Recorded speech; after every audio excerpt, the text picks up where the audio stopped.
Now, we're going to talk about the Revolutionary War Part 2. And so we mentioned in the end of the lecture on Part 1 that the Revolutionary War has been fought mainly in the northern part of the colonies. Now the war is going to move to the south.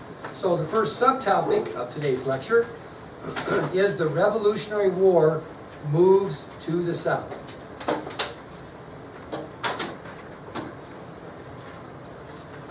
Now, even in 1780, even after the victory at Saratoga, it's not like we're about to win the war here, right?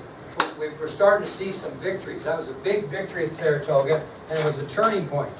But by 1780, the British Army still believes that they're going to crush the revolution. They still believe that. And they decide if they go to the south and can gain control of the southern part of our 13 colonies, that they will isolate the north and they will go back to the north and win easily. That's kind of their goal. Now, there's a reason and a big benefit that there's going to be for them to go to the south. Where are, I'm going to give it away. What do they have in the south, because they're very wealthy, successful plantation owners? What do they have in the south, the British that is, that gives them an advantage to fight there? There's a lot of what down there? Loyalists, okay? The South will profit from the large number of loyalists in the South. And what they're going to try to capture in the South are important seaports and agricultural centers in the South. Now, are they going to have any trouble getting cooperation from those that own agricultural type businesses that are loyalists?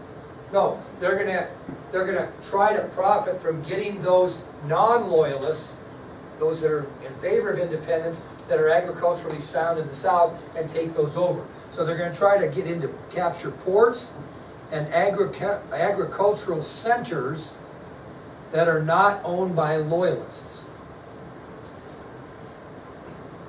Now, why are the Southerners so loyal to Great Britain? Why are these wealthy Southerners loyal to Great Britain? Why aren't they fired up for independence, fired up for a revolution? Casey? Why do you think these loyalist, wealthy plantation owners and farmers are so loyal to Great Britain? Why are they loyalists? Okay, let's say that we were having some issues in this class, okay? And I'm Great Britain, and these two rows are tired of my tyrannical rule, okay? And you guys are loyalists. And Casey owns a nice big plantation in the South, and where is she selling all her goods to? To me. And I'm giving her a pretty nice profit on those. She's not hurting. Is she being damaged by British rule? Actually, she's doing pretty well. So when these two rows come and try to get her to fight against me, she's thinking, what, are you nuts? I'm making good profit on my trade with Great Britain. And that's where the loyalists were in the South, and that's the way they felt. They were very allegiant to the king. They were making great profits off of Great Britain. They had nothing to gain from independence from Great Britain. All they're going to lose is their money, when you really think about it. So, when we fight in the South, every patriot fatality, every patriot that's killed in the South, and every patriot stronghold, any place that patriots control in the South that are lost during the fight now, are going to be a blow to America's chance to win the revolution. So this is going to be kind of an uphill battle in the South. Now, what were one area that the British were going to try to control? Ports. And they had no problems occupying these southern ports. I'll give you two examples. In December of 1778, and this is back, before, the British had already seized the seaport of Savannah, Georgia. They already had control of that seaport in December of 1778. This is 1780. So they have no trouble taking Savannah because they've already got Savannah. Very well wrapped up. Well, what's another important seaport in South Carolina? Charleston. And in May of 1780, now we're talking about the time period right now, an American general by the name of Benjamin Lincoln was forced to surrender Charleston, South Carolina, to the British, along with 5,000 troops he had with him. So that was a major loss at that time. So again, in May of 1780, the British forced American General Benjamin Lincoln to surrender Charleston, South Carolina, go ahead, along with 5,000 troops that he had stationed there. So from these bases, the British are going to be able to move where they want and when they want in the South. So, what did British forces do from those seaports? They raided the countryside, they plundered, they burned everything, attempting to beat the Patriots in the South into submission. Okay, so again, they captured Savannah, Georgia, they captured Charleston, South Carolina, they have Loyalist help all over the South, and from those two bases, the British move wherever they want to, whenever they want to, and they start to raid the countryside in the South. They're plundering and burning everything possible, attempting to terrorize any patriots into just giving up. Well, two colonies in particular fall to the British. Georgia and South Carolina fall to the British. Now, who do the British leave behind to hold that captured territory? Who's going to guard Georgia and South Carolina and make sure they don't go back to the colonies? Who the British Army going to put in charge to do that? Not their army. Who are they going to put in charge to hold those areas? What? No? Good guess. Militia. What type of militia?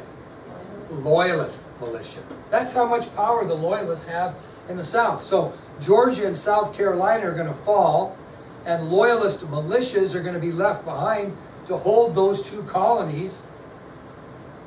And the British Army is going to continue to march through the South and try to gain more Patriot land and surrender Patriots. Now here's an interesting statistic. By 1780, guess how many American Loyalists are fighting to crush the American Revolution? 8,000. Now that's a big showing. So by 1780, not only are the Patriots fighting the British, they're fighting 8,000 of their own colonists that are loyal to the king. So this is a big hill to climb. So again, by 1780, more than 8,000 American loyalists are fighting to crush the American Revolution. So civilians are involved in fighting in the South. Civilians. Now I'm going to tell you about a pretty strong patriot that you won't hear about in your history books probably. And I'm guessing that the students over in Powell that are taking U.S. history won't know who this is. One of these major patriots living in the South that fought back was Nancy Hart. Nancy Hart, mother of 8. Nancy Hart, mother of 8, is one of these patriots fighting for the American Revolution in the South. And she lives in the backwoods of Georgia. And even though Georgia has fallen to the British, she's not about to be one of those captured, so to speak. Now she's sitting there all alone with her 8 children in her house farm in the backwoods of Georgia. Where's her husband? He's fighting. He's fighting in the militia, the Georgia militia, the colonial militia against the British. So she's there all by herself. And I'll tell you what, she was a tough, raw-boned frontier woman, and she could take care of herself and her children pretty well. Well, between her chores and tending to her children, how else did she serve the American Revolution? What was she? A spy. Now, how many women spies did you have in those days? None. So how could she be a spy? It's kind of critical sounding, but how does she become a spy? She's 6 foot tall and has a masculine appearance. So she can pose herself as a patriot spy. So because of her height and her masculine appearance, she could disguise herself as a man and serve as a spy. Well, who's controlling Georgia? And who's protecting Georgia now, or keeping it under control now that the British are out fighting? Well, this militia. So it happened quite often that these loyalist militia would just stop by her farm and harass her, just all the time. Just harass her, because they knew she was what? She's a patriot. So back on her farm in regular life, she was often harassed by local loyalist militia. Well, a group of loyalist militia showed up at her farm one day because they suspected her of harboring, that means taking in illegally, a patriot rebel. They thought she was hiding a patriot rebel in her farm.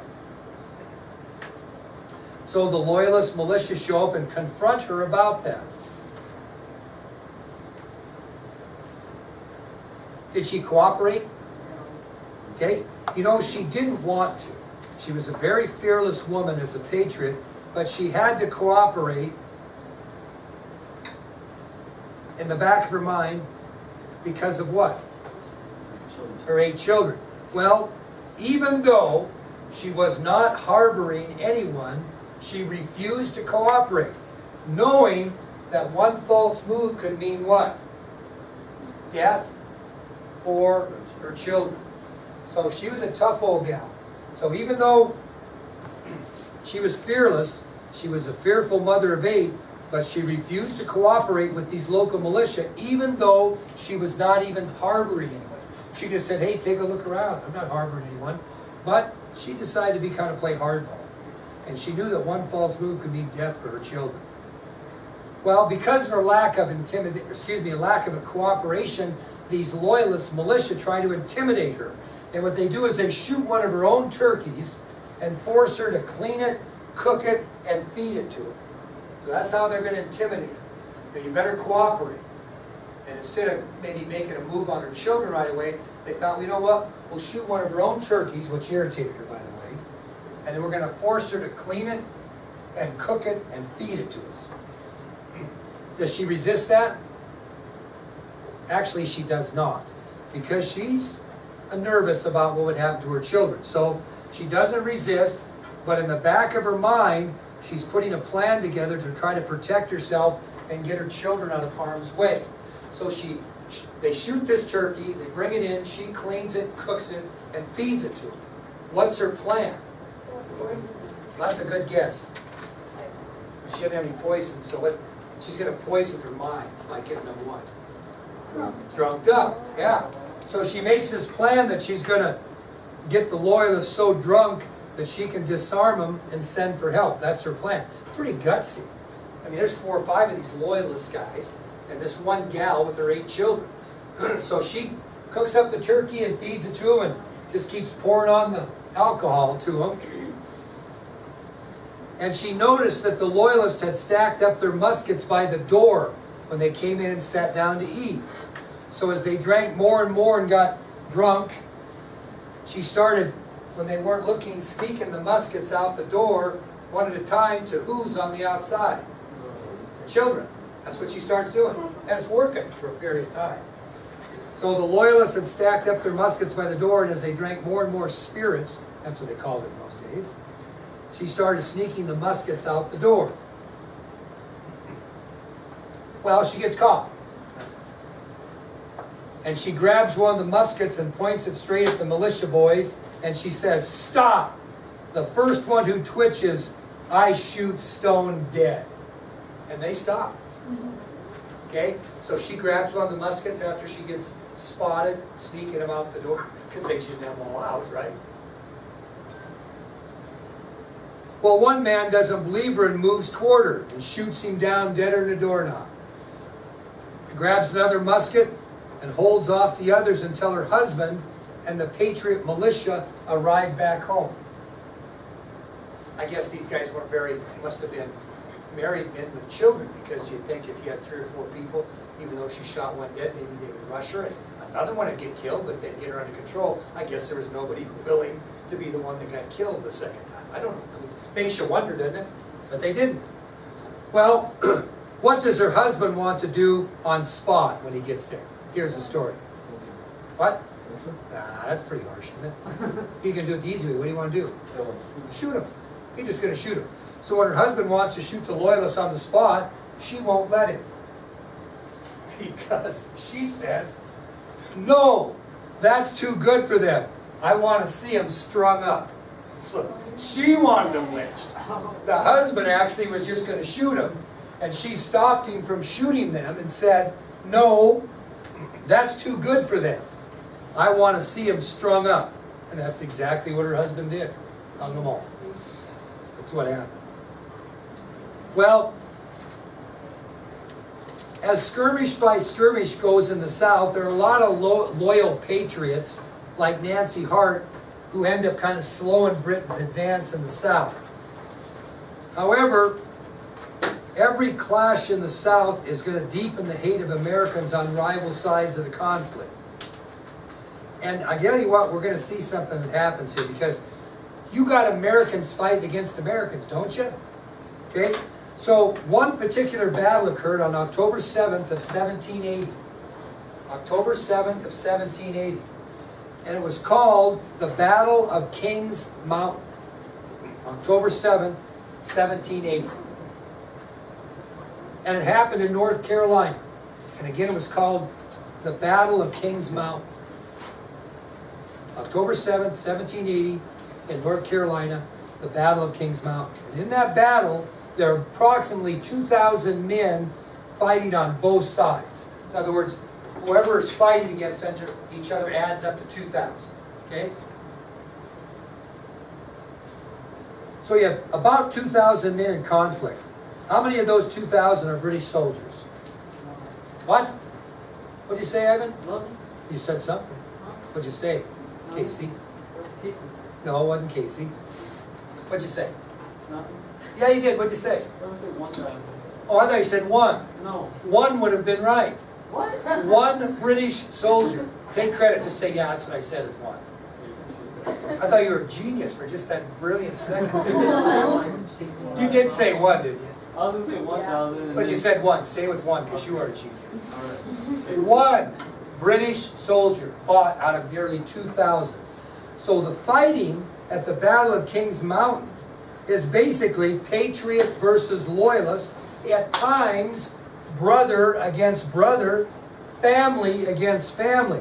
So you really had your first civil war in America 80 years prior to the Civil War.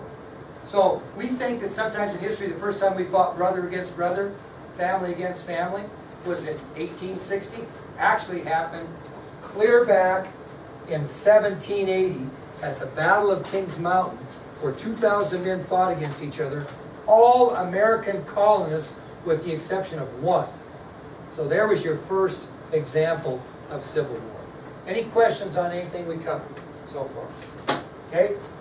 Now we're going to move to another subtopic which is kind of brutal, and that's colonial prisoners of war. And I told you we were going to get to this because we said there was a big difference between if they declared their independence, they would be an independent nation. If they were captured, they would be treated as prisoners of war rather than shot on sight. And I said to you, some of them might have rather been shot on sight after I tell you about how colonial prisoners of war were treated. So that's where we're at, colonial prisoners of war. Now I'm only talking about colonial prisoners of war, not British prisoners. Where are they holding these prisoners of war that the British captured? These colonial prisoners of war. Where are they? Anybody know where they're holding them? What? They're on 16, very good, my dear. They're on 16 retired British warships. That's where they've got these prisoners of war, these colonial prisoners of war. They've got them on retired British warships, 16 to be exact. And they are anchored, ironically, in what river that we talked about? The East River. So these ships are anchored at bay on the East River. Now, they don't look like British warships now. Their masts, the canvas on the masts, all the rigging has been stripped off the boat, and the gun ports have been sealed shut. In other words, where the cannons came out, so they have sealed the boat shut and taken down all the sailing equipment, okay? And every theater of the Revolutionary War, north, south, east, west, wherever soldiers were captured, are taken to these 16 retired British warships that is anchored in the Bay of the East River. Now, here's something to think about. When they were British warships in their glory days, they carried a crew of 350 men. That's how many men were on one ship. These prisoners were packed in 1,400 below deck. So these 350 that were on the ships when they were working, were they below deck, on top of deck, etc., up in the mast, helping sail? They had 1,400 prisoners of war in below deck with no gun ports open and no ventilation, basically.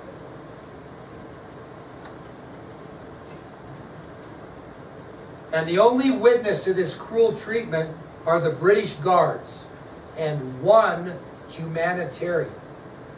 So the only witness to this treatment of these colonial prisoners of war are the British guards stationed on those ships and one humanitarian. Siobhan, my dear, what's a humanitarian? That's right, cares for the welfare of people, okay? You can, Jimmy Carter, former President Jimmy Carter, is a humanitarian who builds homes for people, right? The humanitarian that we're talking about here was a girl by the name of Elizabeth Burgin. What do you think she was? What was her profession? Taking care of, she kind of was a nurse type person, okay? And the reason that she was allowed on these ships as a humanitarian is they let her bring food supplies and comfort